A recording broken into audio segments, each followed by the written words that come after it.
अंगणवाडीतील विद्यार्थ्यांना महानगरपालिकेद्वारे केक वाटप करण्याचा प्रकार आता संशयाच्या भोवऱ्यात सापडलाय। अंगणवाडीतल्या विद्यार्थ्यांना महाराष्ट्र सरकारकडून पोषण आहार पुरवण्यात येतो, मात्र महापालिकेच्या अखत्यारीत येत नसलेल्या मुलांना पोषक आहार म्हणून केक पुरवत असल्याच्या प्रकाराची सरकारच्या बाल विकास विभागाला माहितीच नाहीये। केक वाटपासाठी महापालिकेने परस्पर 3.25 कोटींची निविदा काढली। या निविदेवरून आता रान पेटलंय।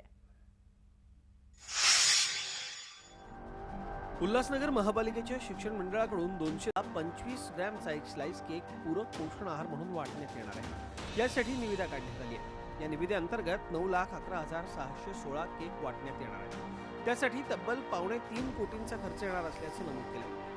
केक मैद्याचा बनत असल्यानं लहान बालकांना पचण्यास कठीण असताना हा अट्टाहास कशासाठी असा सवाल उपस्थित होतो। अंगणवाडीमध्ये शिकणारे विद्यार्थी खूप लहान असतात। या विद्यार्थ्यांना आपण केक देऊ शकत नाही असं डॉक्टरांचं म्हणणं आहे, कारण केकमध्ये मैदा असतो आणि मैदा हा पचण्यासाठी खूप जड असतो आणि विद्यार्थ्यांना तो मैदा पचन होऊ शकत नाही। असं असताना कुणाच्या तरी फायद्यासाठी आपण एक टेंडर काढतो 3 कोटीचं आणि आपण त्यांना केक वाटप करतो। ही बाब महापालिकेची कितपत योग्य आहे मला माहीत नाही।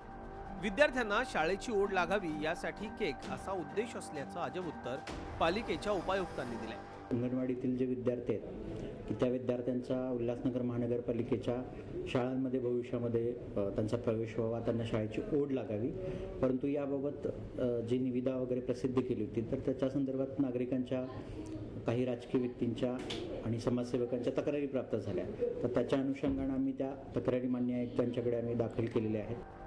धक्कादायक बाब म्हणजे राज्य सरकारच्या राष्ट्रीय एकात्मिक बालविकास प्रकल्पाकडून पोषण आहारासंबंधी कोणतीही परवानगी महानगरपालिकेने घेतलेली नाही।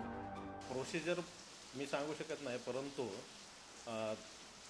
जर अंगणवाडीतील मुलांना खाऊ अशा पद्धतीचं वाटप करायचं असेल तर या प्रकल्पाची, या कार्यालयाची संमती घेणं आवश्यक आहे आणि ते रितसर प्रक्रिया पूर्ण करूनच मग त्या पुढच्या गोष्टी करता येऊ शकतात। अंगणवाड्यांमधल्या विद्यार्थ्यांना वारनिहाय चण्याची उसळ, गव्हाची लापशी, मसुराची खिचडी, चुरमुऱ्याचा लाडू, चुरमुऱ्याचा चिवडा हा सकस पोषक आहार सरकारकडून दिला जातो। मात्र अंगणवाडीतली मुलं खूपच लहान असल्यानं त्यांना केक देऊन महानगरपालिका काय साध्य करते असा प्रश्न उपस्थित होतोय। चंद्रशेखर भुयार, झी मीडिया, उल्हासनगर। झी 24 तास रहा एक पाऊल पुढे।